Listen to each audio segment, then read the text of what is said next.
नमस्कार, एक बार फिर से स्वागत है आपका मेरे YouTube channel books and talks में। Today we will be discussing LB 104 which is law of crimes 1 IPC, Indian Penal Code.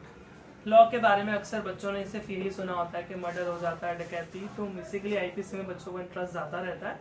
Law of crimes 1 इसीलिए क्योंकि लॉ ऑफ क्राइम्स 2 भी है व्हिच इज योर CRPC, जो आप सेकेंड सेमेस्टर में पढ़ेंगे। And अगर आप थर्ड सेम में ऑप्शनल लेते हैं तो लॉ ऑफ क्राइम्स 3 भी है which is your WCC, white collar crimes. तो हमारा जो बेसिकली आज जो हमारा टॉपिक है वो है IPC। इसमें कुछ बहुत सारी यूनिट थी, तो मुझे PYQ एनालिसिस करने के बाद जो बेहद इंपॉर्टेंट लगी जिसमें से पेपर बनता है वो मैंने ले डाउन किए हैं। चलिए शुरू करते हैं अपना टॉपिक नंबर 1 से। केस मैट आई होप आप सबके सामने होगा with your marker and highlighters.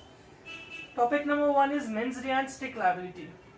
So basically mens rea and strict liability में क्या होता है, तो टॉपिक 1 में आप एक चीज और पढ़ेंगे, basic element of crime, stages of crime, फिर आप मेंस रे समझेंगे, स्टिक लायबिलिटी समझेंगे। जब हम IPC की सीरीज लेके आएंगे हम हर एक चीज को बहुत अच्छे से डिस्कस करेंगे। एंड क्या और इम्पोर्टेंट टॉपिक्स हैं बाकी सब्जेक्ट्स में, तो आप मेरे प्रीवियस वीडियोस देख सकते हैं। Jurisprudence LB 101 and law of contract which is LB 102 and LB 103 of taught, ये तीनों अवेलेबल हैं, आप वो देख लीजिएगा और अपने केस में उससे मार्क कर लीजिएगा। चलिए आगे बढ़ते हैं। Your topic 2 is culpable homicide and murder. ऊपर वाली यूनिट यहाँ से 20 मार्क का क्वेश्चन, नीचे वाली यूनिट 20 मार्क का क्वेश्चन। सीधे सीधे भी आ जाएगा, फैक्ट बेस्ड भी आ जाएगा, डिफरेंस भी आ जाएगा, इसमें कुछ भी आ सकता है। क्योंकि कल्पेबल होमिसाइड मर्डर पता है क्या है, IPC की आत्मा है, जान है। इस मर्डर और कल्पेबल होमिसाइड पे ऐसा बोल सकते हैं कि पूरी IPC टिकी हुई है, क्योंकि सबसे इंटरेस्टिंग प्लस सबसे कंफ्यूजिंग दोनों ही बातें हैं इस टॉपिक के अंदर। कंफ्यूजिंग भी है क्योंकि जब आप बैरक खोल के पढ़ रहे होंगे आप देखेंगे कि कल्पेबल होमिसाइड एंड मर्डर की सिमिलर चीजें लिखी हुई, आप समझ नहीं पाएंगे कि ये दोनों चीज में डिस्टिंग्विश कैसे करें।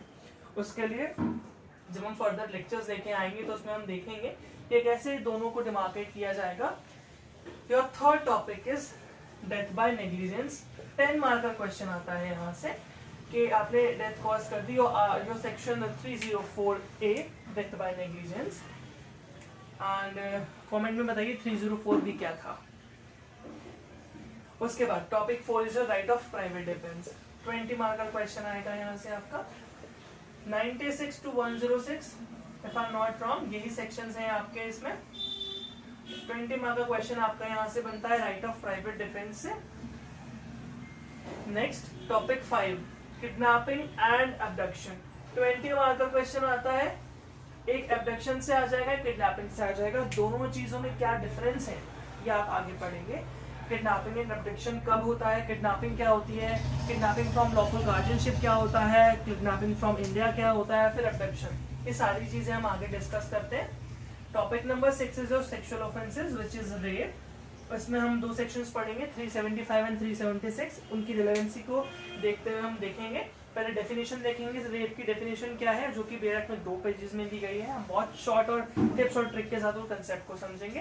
प्लस फ्लो चार्ट की हेल्प से हम उन्हें ऐसे नोट्स में कन्वर्ट करेंगे, जब हम एग्जाम टाइम पे उसको रिवाइज करो तो हमारी टिप्स पे सारी चीजें हों। उसके बाद topic number 7 which is your joint and group liability.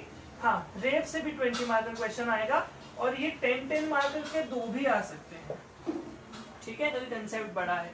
Joint group liability से भी आप 10 मार्क का एक्सपेक्ट करेंगे, क्योंकि कभी वो आपसे ग्रुप लायबिलिटी पूछ लेगा, कभी जॉइंट पूछ लेगा। Joint liability which is common intention की बात करता है, कॉमन इंटेंशन सेक्शन 34, ठीक है। उसके बाद your topic number 8 which is your attempt. Attempt में आपका क्या आएगा, अटेम्प्ट टू मर्डर है, अटेम्प्ट टू कमिट सुसाइड, ये सारी चीज जो अटेम्प्ट्स में आती है। 500 section I guess if I am not wrong, मुझे ध्यान नहीं आ रहा है, बट हाँ अटेम्प्ट का सेक्शन आई गेस 511 भी है उसके अंदर। हाँ, your topic 9 is theft and extortion. 10 marker का क्वेश्चन यहाँ से आएगा। अटेम्प्ट से 20 मार्क का क्वेश्चन आता है आपका, यहाँ से आपका 10 मार्क का क्वेश्चन आएगा, यहाँ से भी आपका 10 मार्क का क्वेश्चन आएगा। शॉर्ट नोट्स इसमें इतने एक्सपेक्ट नहीं किए जा सकते, क्योंकि IPC का, सॉरी नॉट CRPC, IPC का सिलेबस काफी बड़ा है। और लास्ट टाइम ये हुआ था क्योंकि 2019 के बाद हमारा बैच था जिसने ऑफलाइन एग्जाम लिखा था फर्स्ट सेम का, और तो हमारा क्या हो गया था ना, पूरा सिलेबस दे दिया था एग्जाम में। पूरा पेपर ऐसा हो गया था, मतलब question number 1 part A and B, question number 2 part A and B, 8 के 8 क्वेश्चंस पार्ट ए और बी में थे। तो मतलब अगर हमें 5 क्वेश्चंस करने होंगे तो पूरा पेपर ऑटोमेटिकली 10 क्वेश्चंस बन गया था। सिर्फ एक क्वेश्चन था मेंस रियलिस्टिक लायबिलिटी जो 20 मार्कर में फॉल किया था, अदरवाइज जितना टॉपिक था पूरा सिलेबस 10-10 मार्कर में डाल के दे दिया था। तो लकीली हम लोग तो जैसे तैसे हमारा तो हो गया, बट हाँ आप लोग कोशिश कीजिएगा कि आप लोग सब कुछ पढ़ के जाएं, आईपीसीओ एटलीस्ट ना अवॉइड करें, शॉर्टकट्स ना आजमाएं, कंसेप्चुअल क्लैरिटी जरूर लें। आईपीसी जितना स्ट्रांग होगा सीआरपीसी उतना बेहतर समझ आएगा, अभी से आप जान लीजिए। क्योंकि अगर आप जुडिशरी एस्पिरेंट हैं या अच्छे एडवोकेट भी बनना चाहते हैं, हर चीज में लॉ तो चाहिए। तो जुडिशरी में जैसे मेन आपका क्या है, एक अलग सेपरेट पेपर होता है, क्रिमिनल लॉ का अलग पेपर होता है, सिविल लॉ का अलग पेपर होता है। तो क्रिमिनल लॉ में आपका कंबाइन एक आता है, आईपीसी सीआरपीसी एंड एविडेंस की कंबाइन आता है, ठीक है।